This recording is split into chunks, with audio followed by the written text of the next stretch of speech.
Bible tells us in these end times, in 2 Thessalonians chapter 2, and also in Revelation chapter 13, Revelation chapter 17, and Daniel chapter 7, that there will be a one world government ruled by an antichrist, world dictator.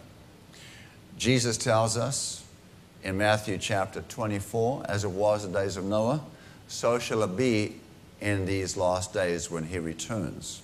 It was so bad in the days of Noah that God had to judge the world, and he instructed Noah to build an ark to rescue him and his family. The world was so full of sin of all kinds, of sexual sin and violence and crime, that God had to destroy the world, the people of the world, that is. And he instructed Noah how to build an ark to save him and his family. Now, Paul, writing to Timothy, said in 2 Timothy chapter 3, that in last days perilous times will come. The word peril means exposure to danger. So that's what the Bible said is going to happen in the future. Now, I know we like to think that everything is going to just go on smoothly, but if you look at what's going on in the world today, it doesn't look like everything's just going on smoothly. It looks like we're heading for problems. There's a storm ahead, and we need to prepare ourselves. And so, hence the teaching, how to avoid being caught in the 666 spiderweb with the Antichrist. This last Wednesday, I gave an overload of information explaining what's happening in the financial system here in the United States and also around the world. And just to give you in 2-minute brief, in the nutshell of what we discussed on Wednesday night, the federal government gets its money by issuing a treasury note or a bond to the Federal Reserve. It's something they print and they make. It's an IOU. I will pay if you will lend me X amount of dollars. And so they give them this IOU for, let's say, $10 billion to be paid on a certain date. The Federal Reserve, in turn, will give the government a check, knowing that the government will pay it back. So that's the basis on which the money is loaned. No guarantees except the government's good faith to pay it back. And so the government then writes out checks and sends them out. Those checks end up in various commercial bank accounts. Now, when those checks arrive in the various commercial bank accounts, because if you got a check from the government, you deposit it in your bank account, the bank is allowed to take that check and let you spend the money and then print fresh from nothing 90% of the value of that original check and lend that 90% to somebody else.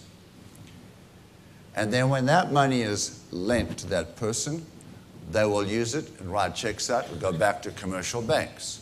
When those checks arrive back at commercial banks, those banks are then entitled to keep that money, allow that person to use it, and then also write out, or lend rather, 90% of the value of that money to other people who want to borrow money. And so these checks begin to circulate again and go back into the banks and out again, back in the banks and out again, 28 times. At the end of the day, the money in circulation ends up becoming 10 times as much money as actually borrowed by the United States government. So whatever the United States government is $14.3 trillion right now, then 10 times that amount is in circulation in dollars in our economy. Remember this, that every dollar that is in circulation is actually debt, someone's debt. It's all borrowed money, all right, all of it. Now, the reason that money is lent out is because, as I said, of the good faith and credit of the United States government. that is actually fiat money because there's nothing else backing it. In the old days, they would go to the ground, mine their gold, and they'd take it to the goldsmith who would turn that gold into a coin, and then they could use it, but coins became cumbersome, and so the goldsmith would issue them with a piece of paper, $1 if you would, paper, while they kept the money, the gold coin, in their vault. So the value of the gold coin was transferred to the piece of paper. So people could buy with that and spend with that as if it were a gold coin. And then the goldsmiths got wise and thought, not everybody's coming back for the gold coins at the same time. And so I'll just print extra pieces of paper without anybody knowing about it, and I'll just use that to buy things for myself. And that's what the goldsmith did. And so if everybody had to bring back their papers at the same time to collect their gold coins, they wouldn't each get a $1 worth gold coin, 1 ounce coin. They would get a fraction of that because now there were too many papers out there. So that's fractional reserve banking. But today, fractional reserve banking doesn't exist because fractional reserve banking is actually, there's a fraction of gold in reserve to cover it. Whereas today there are no reserves covering our money. It's just debt loaned out, and you commanded to use the dollar by the government to exchange for goods and services. So that's now called fiat money. The only reason why the dollar will spend, can I borrow some money? Can somebody lend me a piece of paper? Thank you, Pastor Clint. All right, here we've got a $1 note. Now,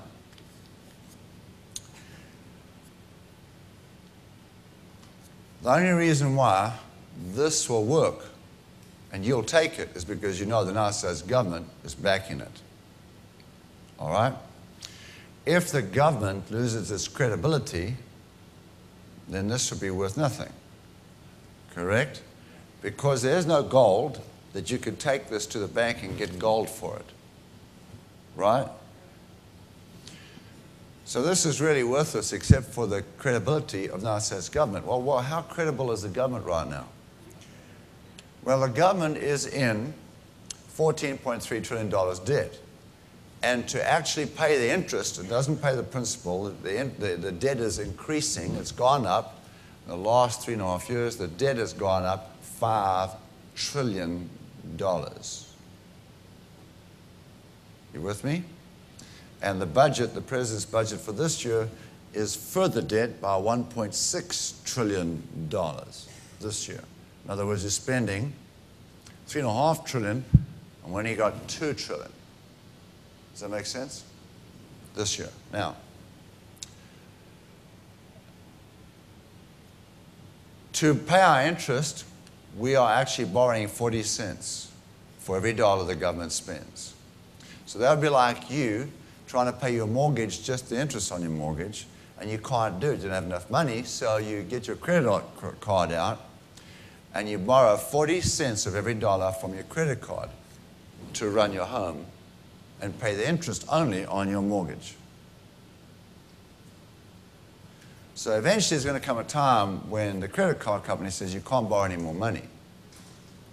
Now the government is getting to that place right now. It's getting to that place where the international bankers are threatening to reduce our AAA rating, which means that we can't borrow money at that good interest rate. And if that happens, our interest rates will go through the roof. Now, at the moment, we're finding it a challenge to pay our interest, and there comes a time in the very near future, if we don't stop borrowing, that we can't pay our interest. It just starts accumulating. Never mind pay the capital or the principal. So, at that point, the moment we can't pay the interest, at that point, officially we are bankrupt, and at that point, you and I are slaves to the people we borrow money from, according to the Bible. Borrower is a slave to the lender.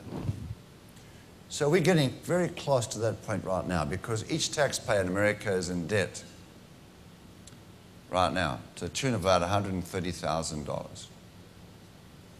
So if you married, you and your wife are in debt to $260,000. It's your debt, it's your debt. You owe that money. It's the people's money that you spend, they're spending. You understand that? So 40 cents they're borrowing out of every dollar that they spend. Only 60 cents is from taxes. The rest is borrowed to run the government. And even if they did tax the rich to death, they would give us a few extra billion, nowhere near enough money to pay our debt.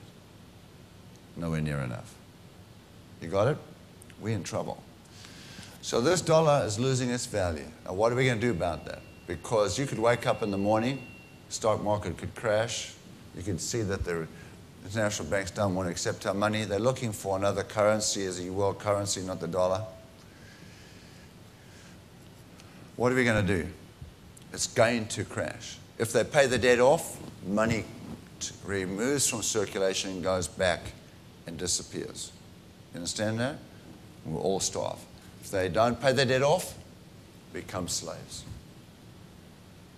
We're in trouble. This is planned. I'll prove to you that this is all planned. It's a conspiracy coming to pass. I'll prove that to you, okay? This is part of the Bible's prophecies. Now, there's very clear instructions from the Bible on what we are to do, each of us, to build our ark, to prepare ourselves for the coming Holocaust, financial collapse, one world government as a result of collapsing the economy. We will then submit to our nations like everybody else. Will become a poor nation overnight, and we'll be submitting to the United Nations because we have no way of surviving otherwise. So, there is something you can do to protect you and your family. And there's a few things you can do. Very simple. When you hear it, you will laugh because it's so simple. The Bible clearly explains what to do. Can the government solve its problem? There's only one way the government can solve its problem. It's the same way the Bible tells us what to do. And when you see it, you will be so relieved. It's so simple, everybody can do it. All right? And they're not doing it. How many of you want to know? You want me to tell you? Raise your hands. You want me to tell you? Well, then I guess I'll see you on Wednesday night.